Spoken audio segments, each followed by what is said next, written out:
یہ ہے اصحاب کہف کا واقعہ۔ اصحاب کہف کا واقعہ۔ کہف کہتے ہیں غار کو۔ کہف کس کو کہتے ہیں؟ غار کو۔ تو یہ غار والے اصحاب، غار میں سونے والے اصحاب، ان کا واقعہ ہے جو اللہ پاک نے بیان فرمایا۔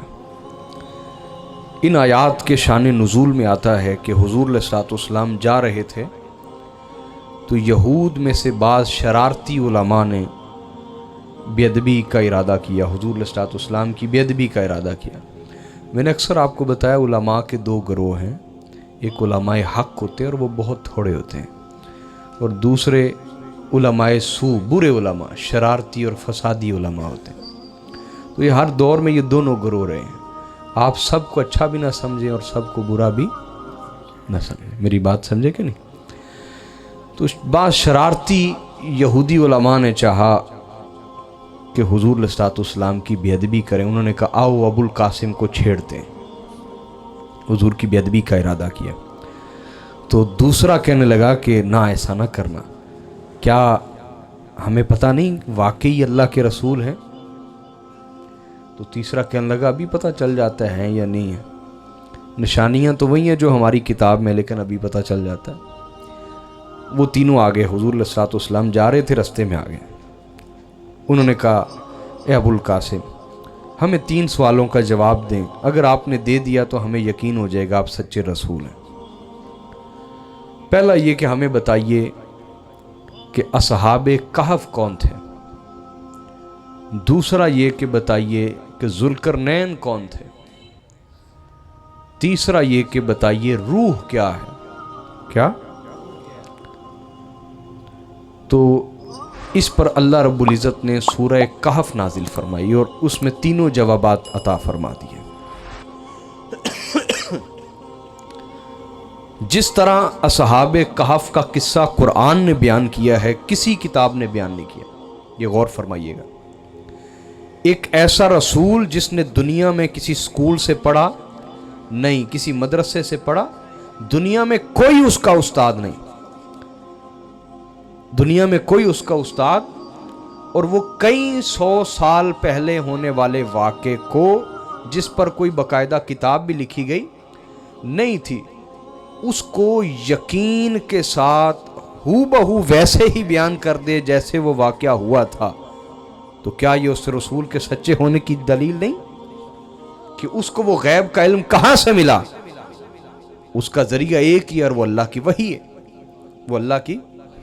تو یہ حضور علیہ الصلوۃ والسلام کی نبوت اور رسالت کی صداقت پر دلیلیں، یہ واقعات۔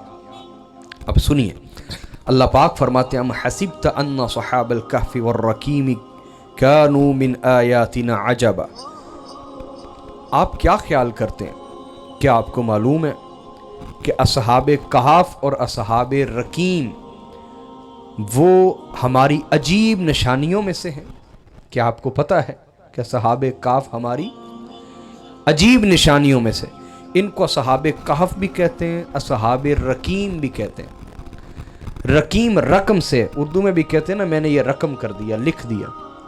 تو چونکہ جب یہ واقعہ ہوا تھا تو اس دور کے بادشاہ نے ایک تانبے کی تختی پر، کیا؟ تانبے کی تختی پر یہ سارا واقعہ تحریر کروا دیا تھا، لکھوا دیا تھا، تاکہ آنے والی نسل کو صحیح حقائق کا پتہ چل سکے۔ تو چونکہ لکھ دیا گیا تھا، رقم کر دیا گیا تھا ان کا قصہ ایک تانبے کی تختی پر کھدوا کے، اس لیے ان کو اصحاب رقیم بھی کہتے ہیں۔ اصحاب، ان کا واقعہ لکھا گیا، رقم کیا گیا۔ میں کچھ بنیادی تفصیلات بتا کے پھر قرآن کی طرف آتا ہوں۔ ہوا یوں، توجہ فرمائیں، روم جو تھا، کیا؟ روم، ان کی ریاستیں ایک طرف تعمیر و ترقی کے حوالے سے، بلڈنگز بنانے کے حوالے سے، شہر آباد کرنے کے حوالے سے، حکومتی جاہ و جلال کے حوالے سے، اور محلات تعمیر کرنے کے اعتبار سے یہ دنیا میں بڑی متمدن قوم کہلاتی تھی، یعنی بڑی ترقی یافتہ قوم، متمدن، ثقافت والی۔ ایک طرف ان کا یہ حال تھا، اور دوسری طرف انسانیت کو کچلنے میں، ظلم کرنے میں، خون بہانے میں، قتل و غارت میں یہ لوگ درندوں سے بڑھ کر گرے ہوئے تھے۔ بدترین حال پہ تھے. جس طرح امریکہ ہے، ایک طرف وہ ترقی کی بات کرتا ہے، ایک طرف انسانیت کی بات کرتا ہے، ایک طرف حقوق انسانیت کی بات کرتا ہے، ایک طرف وہ کہتا ہے کہ ہمارا ایجوکیشن اور لٹریسی ریٹ بہت زیادہ ہے، ہم بڑے پڑھے لکھے لوگ ہیں، دوسری طرف انسانیت کو بھی کچل رہا ہے. یہی حال اس دور میں روم کا تھا. روم کی ایک ریاست تھی، روم کی ایک بولیے ریاست تھی جس کا بادشاہ تھا دقیانوس. کیا نام تھا اس کا بولے؟ دقیانوس بادشاہ کا نام.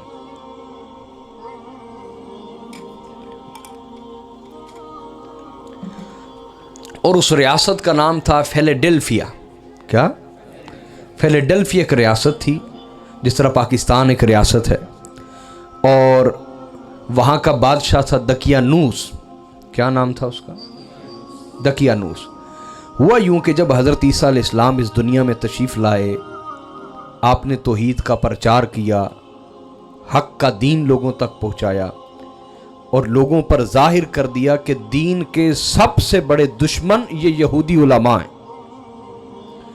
دین کو بدلنے میں، اللہ کے احکام کو بدلنے میں، حلال کو حرام بنانے میں، حرام کو حلال بنانے میں، دین میں تبدیلیاں کرنے میں، اللہ کی آیتیں بیچنے میں، اللہ کی کتاب میں تبدیلیاں کرنے میں، اور 2 ٹکے کی خاطر فتوے بیچنے میں، یہ دین کا سب سے زیادہ جو طبقہ نقصان کر رہا ہے وہ یہودی علماء ہے. جب حضرت عیسیٰ علیہ السلام نے ہر جگہ یہ تبلیغ کی تو وہ عیسیٰ علیہ السلام کے دشمن بن گئے. وہ یہودی علماء ان کی دال روٹی بند ہونے پہ آ گئی. لوگ ان کی طرف کم جا رہے ہیں اور عیسیٰ علیہ السلام کی طرف زیادہ آ رہے ہیں. قصہ بہت طویل ہے، حضرت عیسیٰ علیہ السلام کی حکایت پھر سناؤں گا جب قرآن میں کہیں آیا نا واقعہ، بڑی تفصیل سے سناؤں گا. ہوا یوں کہ یہودی پیچھے پڑ گئے، اور انہوں نے جو اپنا بادشاہ تھا ان کا ہیرود، کیا نام تھا اس کا؟ ہیرود کو بڑی بھاری رقم دی کہ یہ عیسیٰ علیہ السلام سے ہماری جان چھڑائی جائے. بات سمجھ رہے کہ نہیں؟ اس نے قبول نہ کیا. ہیرود نے، اس نے کہا نہیں، میں ایک اللہ کے نبی کا قتل کر سکتا، ایسا نہیں کر سکتا.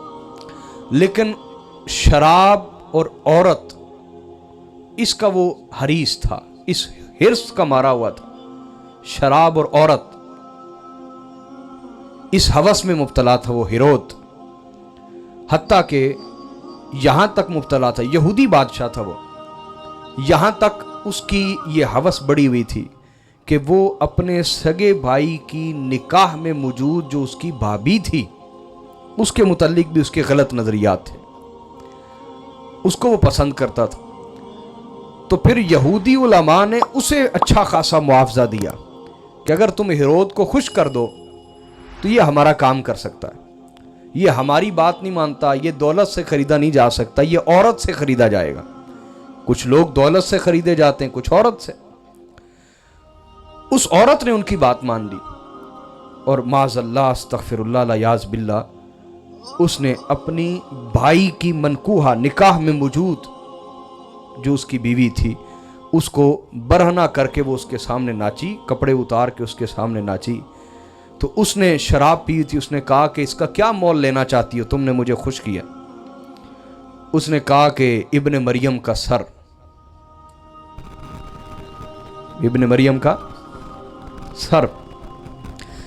تو نہیں، اس نے سب سے پہلے حضرت یحییٰ علیہ السلام، اس نے کہا کہ ابن زکریا کا سر، یحییٰ علیہ السلام کا سر چاہیے. اس نے ایک عورت کی خاطر حضرت عیسیٰ علیہ السلام کو گرفتار کروایا، حضرت یحییٰ علیہ السلام گرفتار کروایا، اور اس کے سامنے، اس عورت کے سامنے کلہاڑے سے اللہ کے نبی حضرت یحییٰ علیہ السلام کا سر کاٹ دیا گیا. یہ بھی یہودی علماء نے کروایا، کیونکہ یحییٰ علیہ السلام مسجد نہیں آتے تھے. مسجد تھی بیت المقدس، تو وہاں پہ قبضہ تھا یہ شرارتی علماء کا.